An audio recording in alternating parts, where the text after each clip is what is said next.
Wait a minute. What are you doing here? You're not supposed to see this. No. Well, if you want to see this build, make sure to stay tuned. Let's go.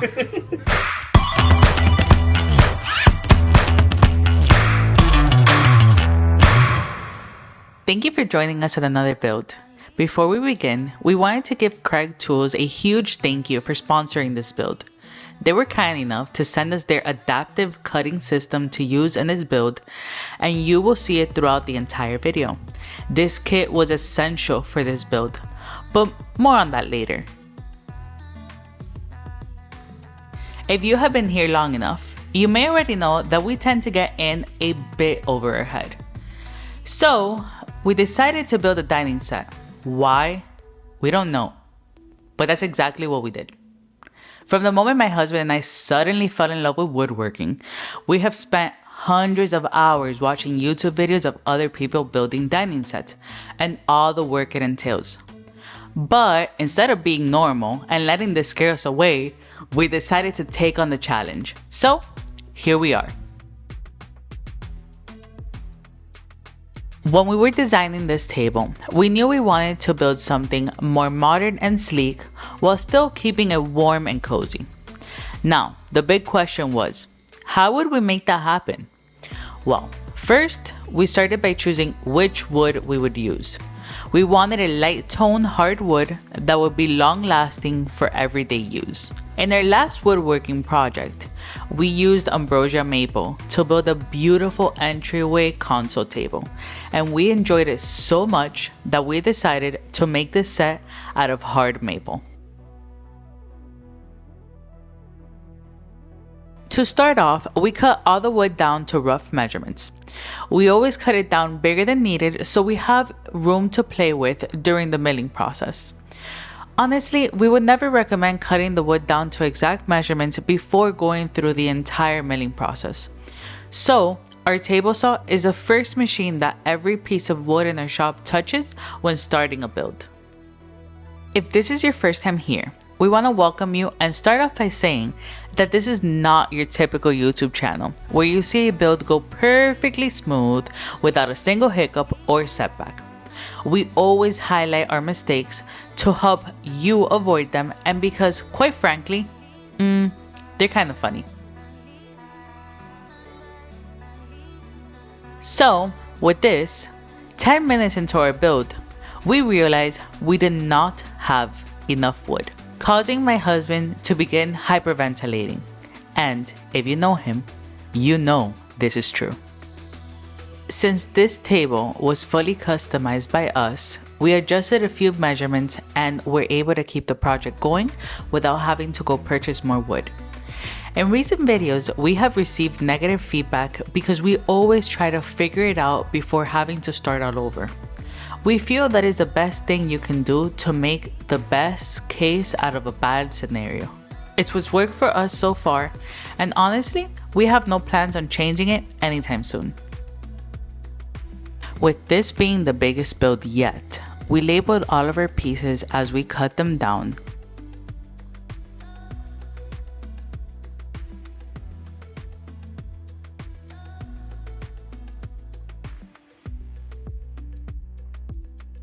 One too many times, we have found ourselves asking, what is this piece for? So we decided to grab these labels and separate all of the pieces into piles of what they were going to be used for. When we first started woodworking, we had no idea that the milling process takes so long. For this specific project, we took roughly 3 days just to flatten out all of the wood and prepare them for the glue up. If you are planning on doing something like this, make sure to take that into account and take your time with it.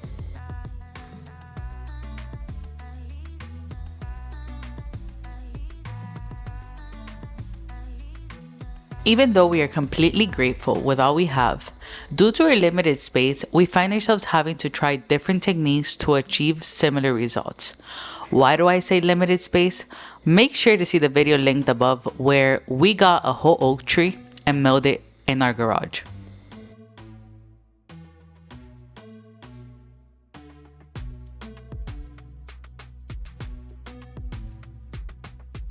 But yeah, At this moment, we have a Porter cable benchtop joiner, which has been perfect for smaller boards, but with the boards being so long, we were having a hard time getting them perfectly squared. First, we made sure to check that the joiner fence was square to the infeed and outfeed tables, and we even checked to make sure that the boards had a flat face. But even with both of these things correct, we weren't satisfied with the edges. We spoke with our wood supplier, who is a very experienced woodworker, and he gave us some great tips as to why this was happening. We honestly have to say we are so grateful to have met him. From the first time we went into his shop, he has always been extremely helpful and supportive. My husband and I are in our mid-20s and have no one in our circle of friends or family with this career path. This means that everything we have learned has been through trial and error, making the learning curve twice as long. This is why we try to always be very informative in our videos and teach others as much as we possibly can. What we learned was that since the boards are so long, the weight of them does not allow the benchtop joiner like ours to produce straight edges, but that you could use a track saw to get that first straight edge that you will need to finish the milling process. We used the Craig adaptive cutting system setup, and this worked beautifully. But as with all new machines, there was a bit of a learning curve to use the saw properly, which resulted in a lot of trial and error. We want to start off by saying thank you to Craig for sending us this whole kit for us to use on this project. We could honestly say that this whole setup has been a game changer in our shop and has already become a staple in our builds. The best thing about the kit is that it comes with this foldable workstation that is easy to move around and fits in any small places. The workstation also includes adjustable legs, which allows you to have a leveled workstation no matter your surroundings and make the table comfortable for the user. Even with its compact and simple design, it is made from steel, making it extremely sturdy. It has a number of attachments such as a built-in ruler, stop blocks, and so much more. The kit also includes a track saw set. We found the saw to be very powerful and precise. What we truly enjoyed were the features that the saw has that make it very user-friendly. We will make sure to link a full in-depth video in the description below of the whole adaptive cutting system, as well as where you can get yours. We were also able to partner with Craig to provide you with a free step-by-step plan in case you want to recreate this build. The plan includes exact measurements as well as everything you will need to build this set. So make sure to check out the Craig website to get those plans. We finished edging all of the boards with the Craig track saw and then ran them down the table saw to finish the milling process.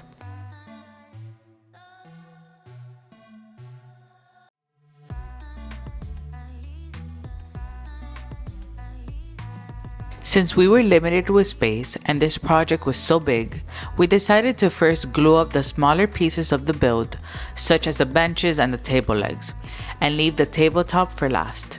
We added wood glue along all of the edges and then clamped everything together using parallel and pipe clamps. If you're new to woodworking and are planning on investing in clamps, we would suggest you get a pair of these pipe clamps. They are extremely strong and will ensure that your glue-ups do not warp throughout the curing process.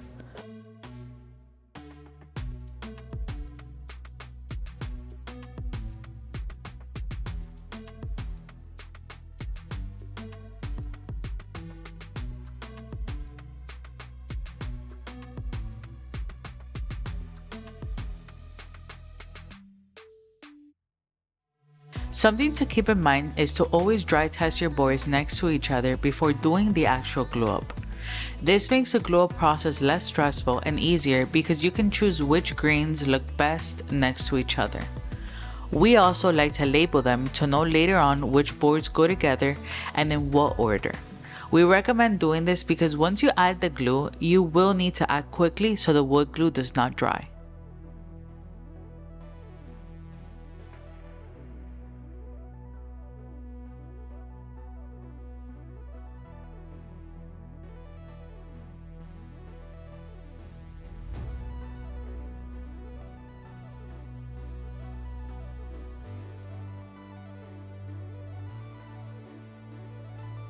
After letting the small panels cure for 24 hours, it was time to work on the tabletop itself. Once again, we selected the order in which we wanted the boards to go, labeled them, and began the glue up.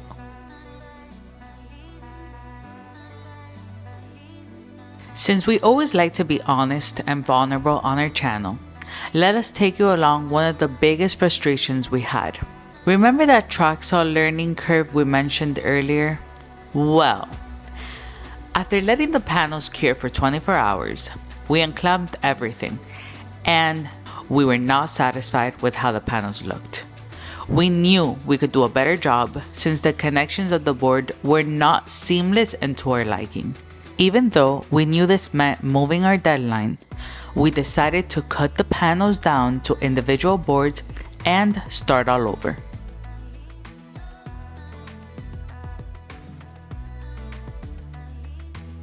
We wanted to make sure to include this in the video to show you guys that mistakes are going to happen and there will be setbacks, but to never give up. Instead of focusing on the negative, we took this opportunity to sharpen our skills and learn how we could prevent this from happening again. What we did different the second time was to do the glue up in 3 phases. Let me explain. Usually, after a glue up is cured, you would run it through your planer one last time to get it to your final desired thickness and ensure that smooth, even finish. But since this is such a big tabletop and there are so many boards, we would need an industrial sized planer or CNC to flatten the tabletop as one big glue up. So by breaking it into smaller panels, we were able to run the panels in our planer and then do one final glue up that made the whole tabletop. Even though this may not be the traditional method that you may see other woodworkers do, we learned that this is what works for us and allows us to achieve the same results. And that's okay. The beauty in woodworking and in life really is that there are multiple ways to solve the same problem, and we each bring our own unique ideas to the world. So I guess, in other words, don't be afraid to break the rules and do what works for you, even though it might not be right by the books.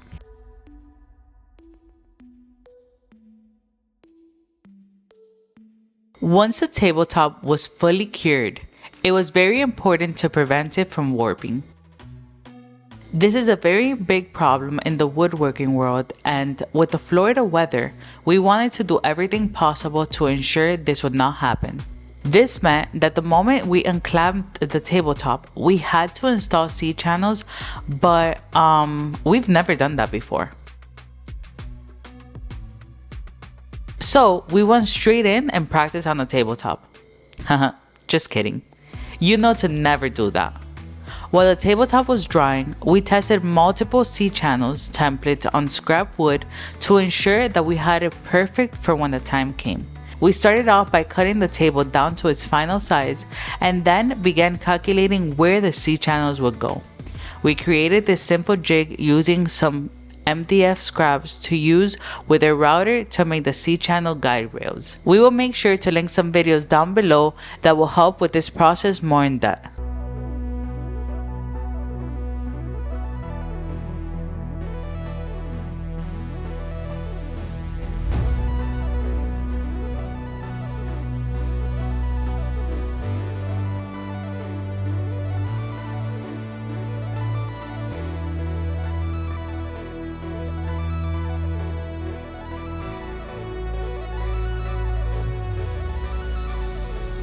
The reason that we installed C-channel is to ensure that the tabletop will not warp with time. As we have stated in past videos, wood is forever expanding and contracting.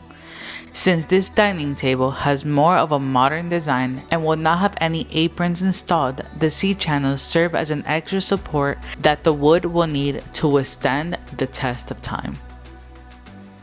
To secure the C-channels in place, we had to drill holes in the tabletop to install threaded inserts and then secure the C-channels down using the threaded bolts.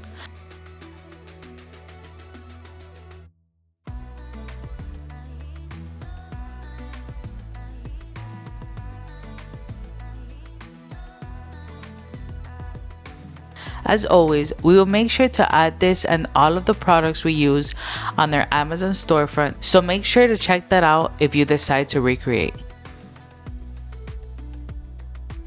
With one C channel down, it was time to finish the other one. We repeated the process and felt that we were in such a great rhythm. We felt so happy and proud that we were doing this for the first time without any hiccups. Until this happened.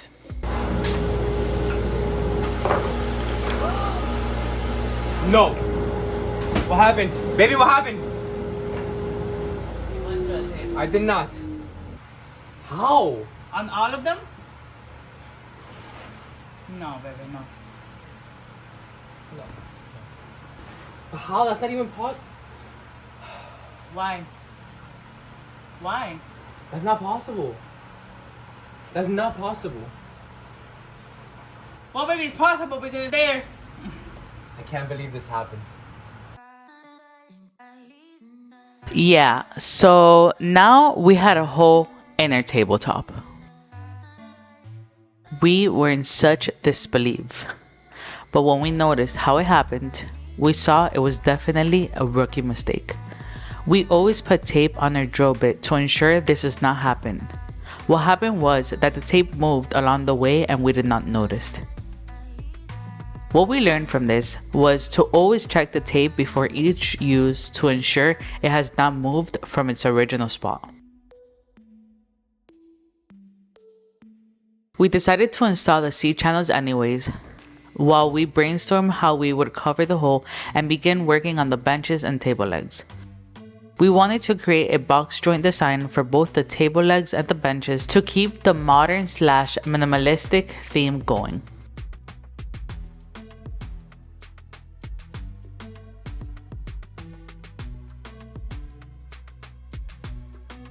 Since the benches were so long, we were not sure how we were going to make this happen. In past builds, we've used a table saw sled to make the box joint, but that did not seem possible with these panels. We decided to create this small jig out of scrap MDF pieces to use with our router. Even though we practiced on scrap wood, when the time came, this is what happened. To this day, we're not sure what happened, but the router broke through the jig and ruined the area that we were going to use for the box joint. Maple is an extremely hard wood, so our guess is that that's why it didn't work out. We decided to cut the benches down and use a table saw sled, since we had experience using it already. Now, we do not recommend anyone doing this at home, but we placed the table saw on the floor and slowly ran the panels through to create the box joint.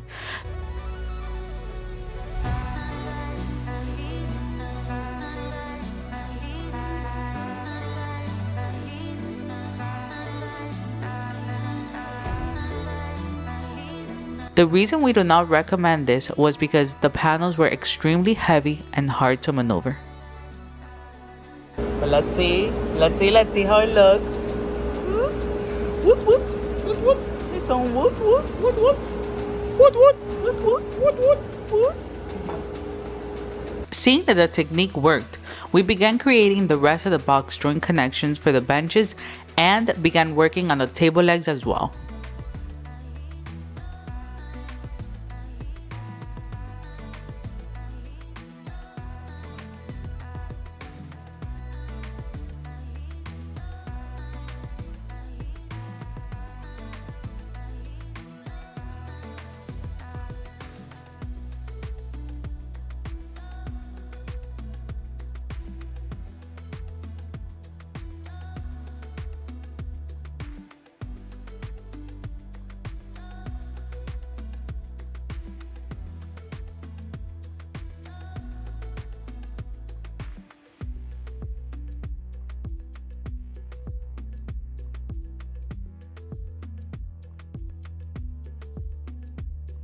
We tend to make the cut a little bit smaller and take away as needed, since the drawback to this technique is that we always end up having to take off a little more to make it fit.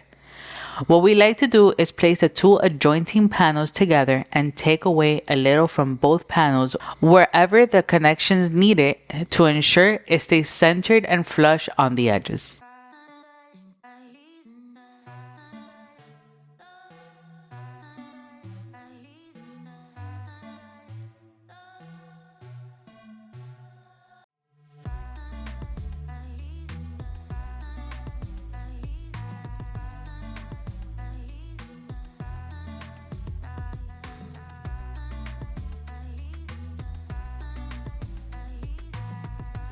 And like always, we dry test to see the fit. Hi, Mr. Self-Critic. Hi. So exciting. You okay? Yeah. You're being harsh on yourself? Yeah. It's okay. That's how we learn, right? Yes. Very nice. Love it. Then we glued up the benches and moved on to the table legs.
While we let the table legs dry, it was time to address the elephant in the room, the tabletop hole.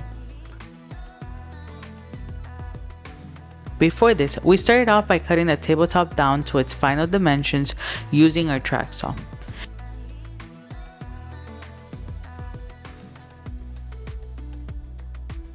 When we were designing this build, we wanted to add a small slant to the tabletop to give it, what do you call it? Personality.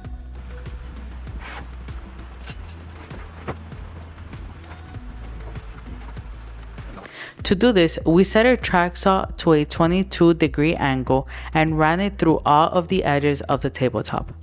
To ensure that the slant was the same on all edges, we measured the distance from the other side to the track to assure that it would be even all around.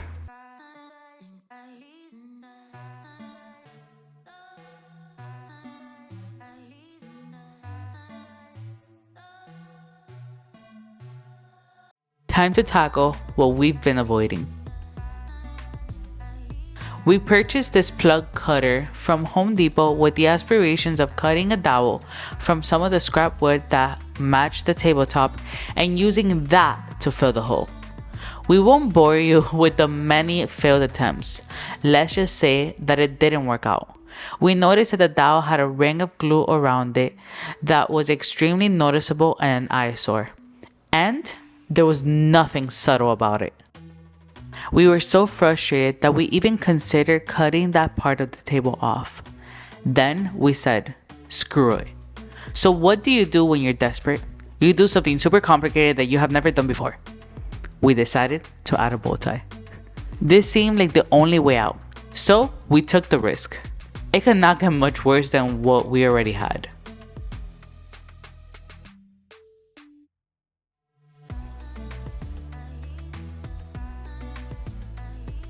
We watched a few YouTube videos on the best way to do a bow tie and decided to give it a try. Even though there are templates to make a bow tie and to use with a router, we decided to freehand it. I know. We marked where the bow tie will go on the table and removed the majority of the area with a plunge router. Then we used chisels to sharpen the edges.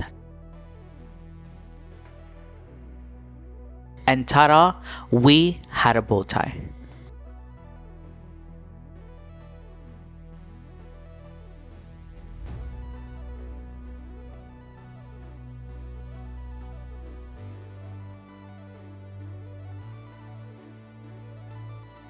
With the build complete, it was time for one of the most tedious but important parts of the build, sanding.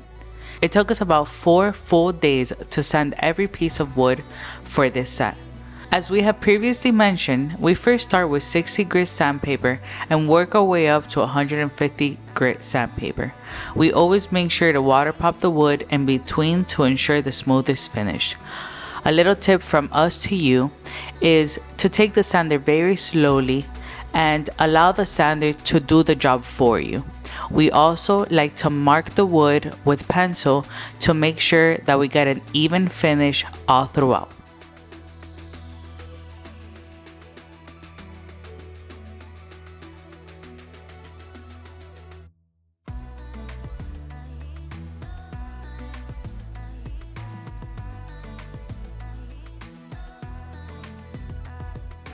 Okay, so we have finally sanded everything down to 120 and it's time to go to the final number that we're going to be giving it, which is 150.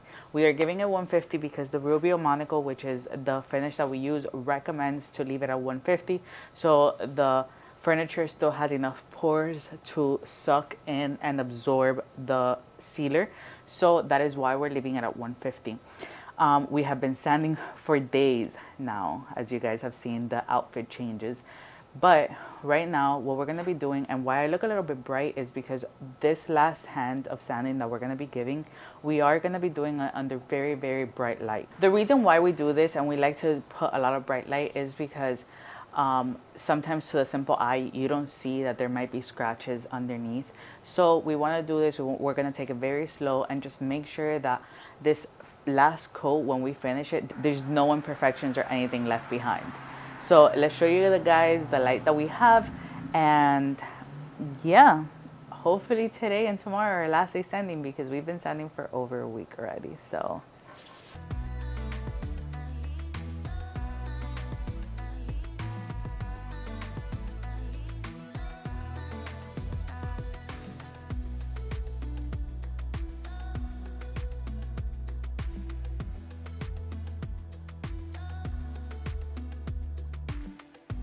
with everything fully sanded, we were not satisfied with how the box joint was looking on the benches.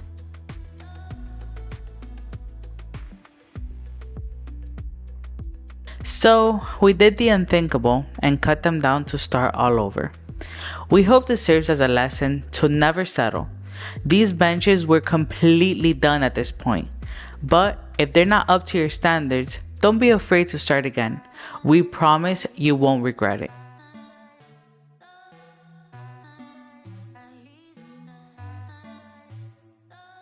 We also took this opportunity to change the design for the benches since we were not able to do the box joint on the table saw select.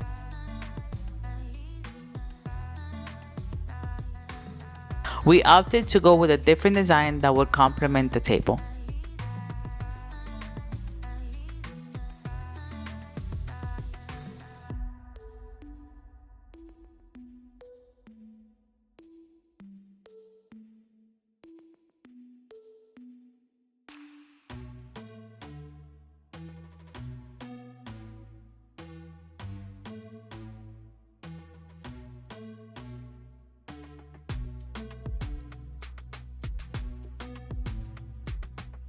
We love our digital meter that we recently purchased off of Amazon.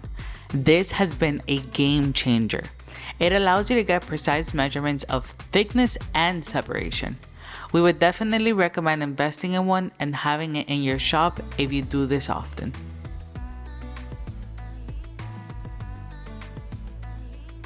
Here we are using it to mark where we will be adding a support brace to the bench legs.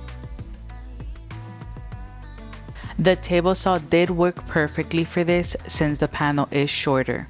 So we don't want to discourage you from using a sled to do this kind of joinery. It does work great, just make sure that your panel is manageable and easy to move.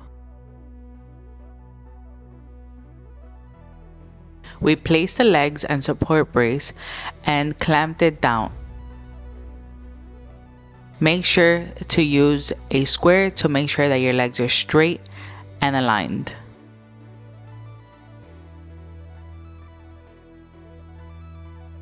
After letting the benches cure for 24 hours, we unclamped them and began working on the final steps of this build.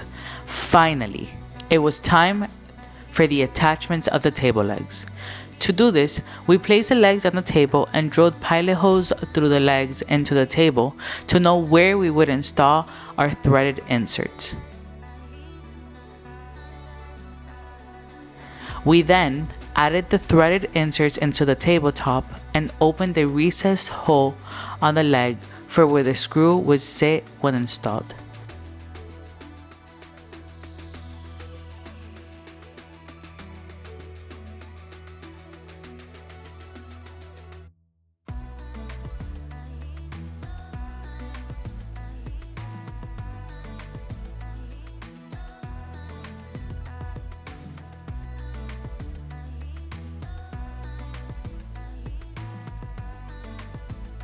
After tightening everything down, it was time to flip the table and see it fully built for the first time in a month.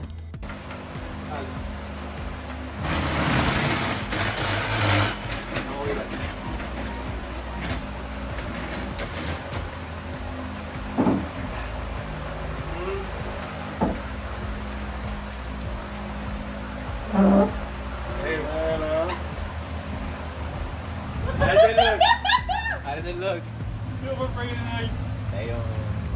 We finished the whole set with our new favorite finish, Rubio Monaco.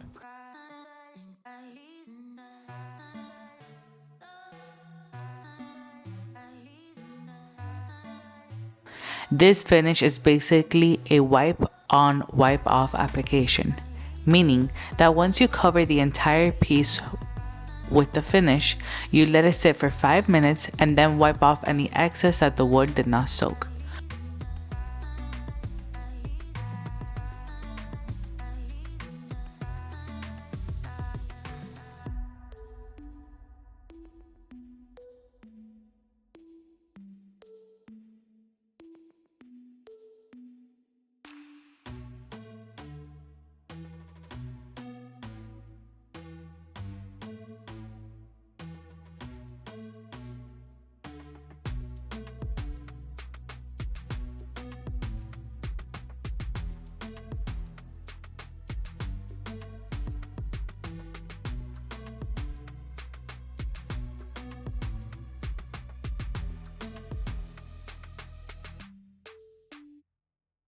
We did want to advise that if you decide to use this finish, apply the finish on one side and then immediately flip the tabletop over and finish the other side. We have heard many stories of people who have finished the bottom and let that cure before doing the top, only to find that the tabletop warped.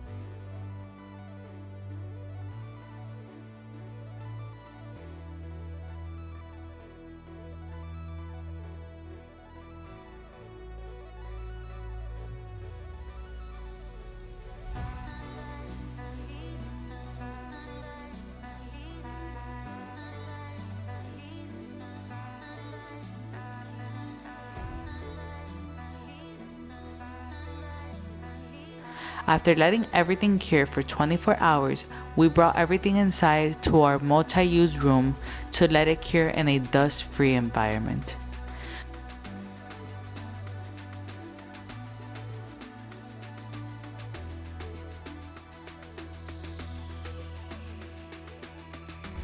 That was not easy. 3 days later, we came back and applied the Rubio maintenance oil to ensure that this dining table will support the daily use and be as beautiful as it is right now for the years to come.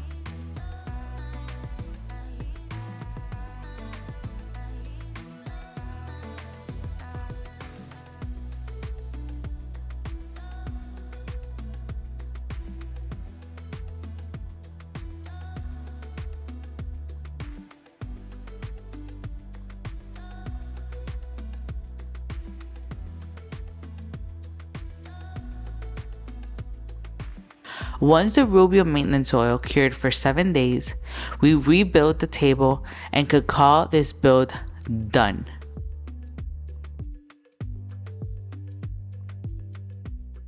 Hey guys, so we actually have a very special guest. You want to tell them who you are?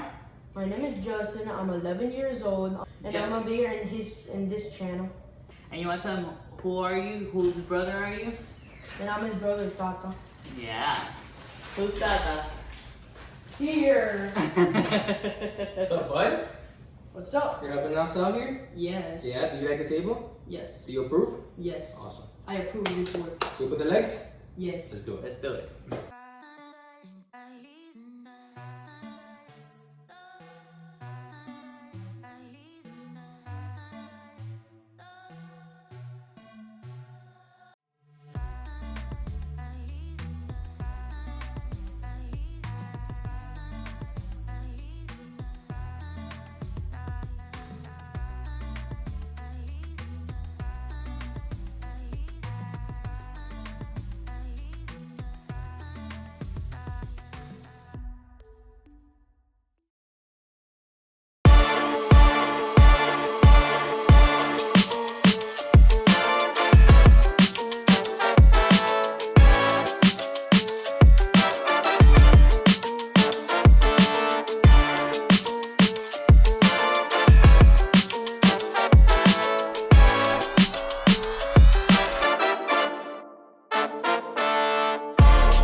We are so proud with how this dining set came out.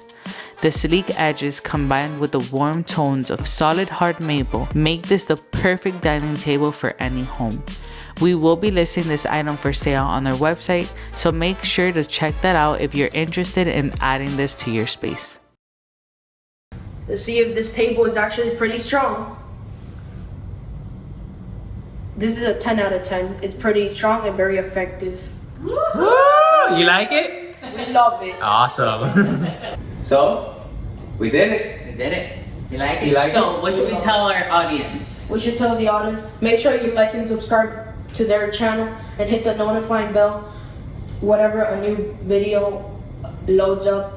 So ding dong, go bye. Thank you for joining us, and as you said, go hit the subscribe button. We'll see you on the next one. Bye. Bye. That was perfect. That was literally perfect. That was like amazing. That was perfect.